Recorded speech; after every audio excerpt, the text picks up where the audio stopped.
Hello विद्यार्थी, देखिए हम आपके लिए लेकर आए हैं इतिहास का पेपर कक्षा 12वीं हायर सेकेंडरी मुख्य परीक्षा 2024।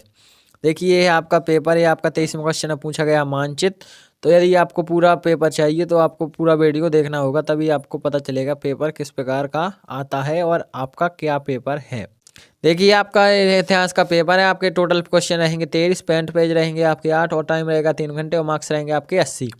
अब देखते हैं इसका अब पहला क्वेश्चन। देखिए पहला क्वेश्चन पूछा गया है, सही विकल्प का चयन करके लिखिए। पहला इसमें सिंधु घाटी सभ्यता के पतन का कारण है बाढ़, नदियां का सूखना, जलवायु परिवर्तन, उपयुक्त सभी। इसका हो जाएगा उपयुक्त सभी। दूसरा है बौद्ध धर्म का विस्तार सर्वाधिक किस शासक के काल में हुआ? हर्षवर्धन के, चंद्रगुप्त के और समुद्रगुप्त या अशोक। तो इसका आंसर हो जाएगा आपका अशोक। अब देखते हैं तीसरा प्रश्न। तीसरा है यूक्लिड की रचनाओं का संस्कृत भाषा में अनुवाद निम्न में से किस विद्वान ने किया? तो अबुल फजल, अलबिरूनी, इब्न बतूता या फेजी। तो इसका हो जाएगा अलबिरूनी। आपका चौथा है आईन ए अकबरी का द्वितीय भाग मुल्क का आबादी किससे संबंधित है? प्रांतों के वित्तीय मामले से, शाही घर परिवार से, सैनिक और नागरिक प्रशासन से, सांस्कृतिक रीति रिवाज। तो इसका आंसर हो जाएगा ऑप्शन नंबर आ, प्रांतों के वित्तीय मामले से। आपका देखिए पांचवा है एक आरंभिक विश्व यात्री किसे कहा गया? तो आरंभिक विश्व यात्री इब्न बतूता। देखिए ये आपका पेपर है, यदि आप पूरा पेपर देखेंगे तो आपको मैप भी भरना, मैं बताऊंगा कि मैप आप किस प्रकार भरेंगे, किस प्रकार आप पूरे में पूरे 100 में 100 नंबर ला सकते हैं, यानी 80 में 80। तो वो भी आपको इसी वीडियो में पता चल जाएगा। तो अब वीडियो में बने रहिए। अब देखते हैं हम अगला प्रश्न। छठवां है खूब लड़ी मैदानी वो तो झांसी वाली रानी थी की रचना है। तो किसकी रचना है? तो इसे आपकी सुमित्रा कुमारी चौहान। देखिए यहाँ पर आपके इंग्लिश में दिए गए हैं, लेकिन मैंने सभी इंग्लिश में नहीं बताऊंगा, सिर्फ आपको पहला क्वेश्चन इंग्लिश में बताऊंगा। इसका ऑल ऑफ अबव इसका आंसर हो जाएगा। अब देखते हैं आप दूसरा क्वेश्चन।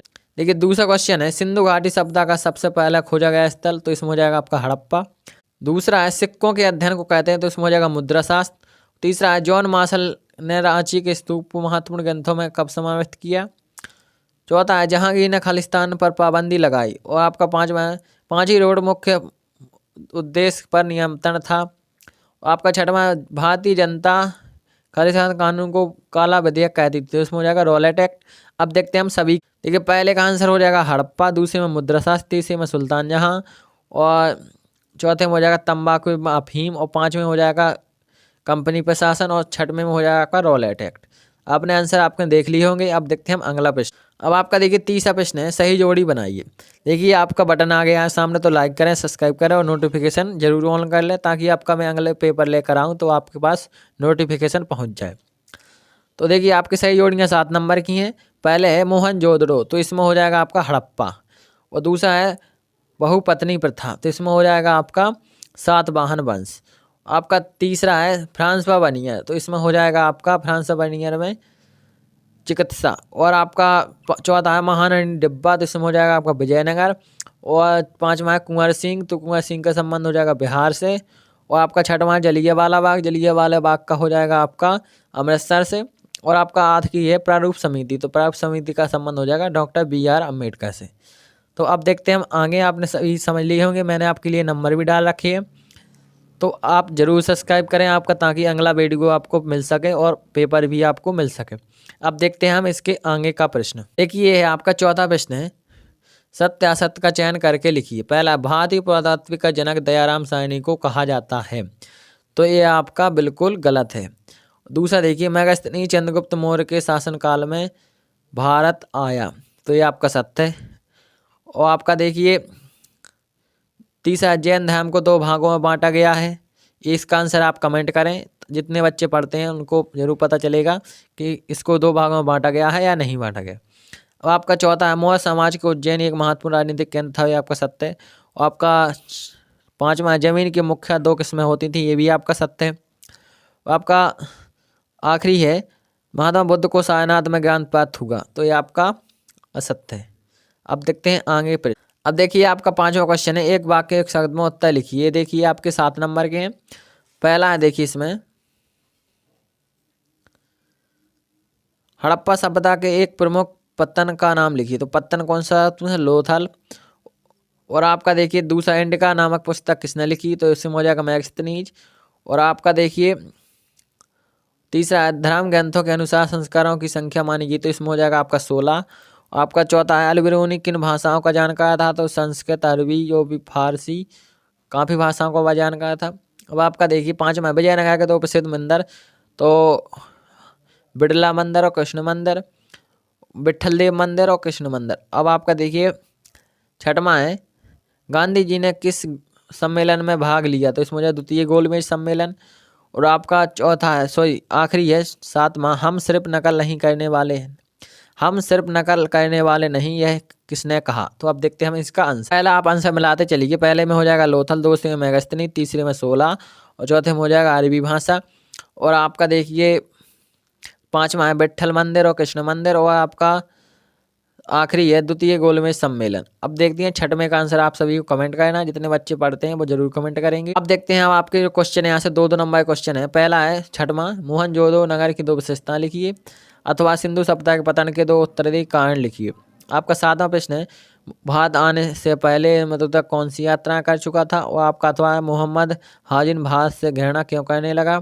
अब देखते हैं आपका देखिए यहाँ पर अमीर खुसरो ने अपने किस योगदान के लिए जाने जाते हैं। और 9वां है विजयनगर के शासकों को मंदिर निर्माण में रुचि का क्या कारण है, और अथवा है कृष्णदेव राव ने यवन राज्य स्थापना चारक की उपाधि क्यों धारण की। 10वां है दस्तकारी व्यवस्था के अंतर्गत मुख्य कौन कौन से कारक आते हैं या आते थे। अब देखते हैं आगे का प्रश्न है, ये आपका 11वां प्रश्न है इस्तेमाली बंदोबस्त व्यवस्था लागू करने के पीछे अंग्रेजों के क्या उद्देश्य थे। संताल विद्रोह का वह किसके नेतृत्व में हुआ। अब 12वां प्रश्न है 1857 का विद्रोह का वह किसके कहाँ से प्रारंभ हुआ। 18वें का तो अवध में क्रांति का जोर सबसे ज़्यादा क्यों था। देखिए आपका 13वां क्वेश्चन है दांडी यात्रा कब प्रारंभ और समाप्त हुई, तो 12 मार्च से 6 अप्रैल, 12 मार्च को प्रारंभ हुई और 6 अप्रैल को समाप्त हुई। अथवा है गांधी जी की कौन कौन सी पुस्तकें प्रकाशित हुई। 14वां प्रश्न है संविधान सभा के सदस्यों का चुनाव कैसे हुआ।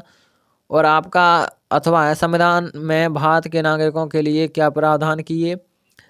अब देखते हैं 15वां प्रश्न है इस्तेमाली बंदोबस्त क्या था, अथवा देखिए रॉलेट एक्ट या लोकप्रिय कानून था क्यों। अब देखिए 15 के बाद 16 में से आपके 3 नंबर क्वेश्चन शुरू हो जाएंगे। 16वां है अल बिरूनी कौन था, किताब उल हिंद में तत्कालीन भारतीय समाज के विषय में क्या वर्णन किया गया। अब आपका देखिए 16 में का तो बनिया ने मुगल कालीन नगरों को शिविर क्यों कहा। अब आपका 17वां है उद्देश्य प्रस्ताव को एक ऐतिहासिक प्रस्ताव क्यों कहा गया, वर्णन करें। अथवा संविधान सभा में पृथक निर्वाचिका के संबंध में बी पोकर बहादुर के क्या तय दिया, तो उसमें क्या तय दिया था। 18वां है महात्मा गांधी को जन नेता क्यों कहा जाता था, वर्णन करें। आपका अथवा है महात्मा गांधी नमक कर को अन्याय का प्रतीक क्यों मानते थे, स्पष्ट कीजिए। अब देखते हैं 19वां प्रश्न।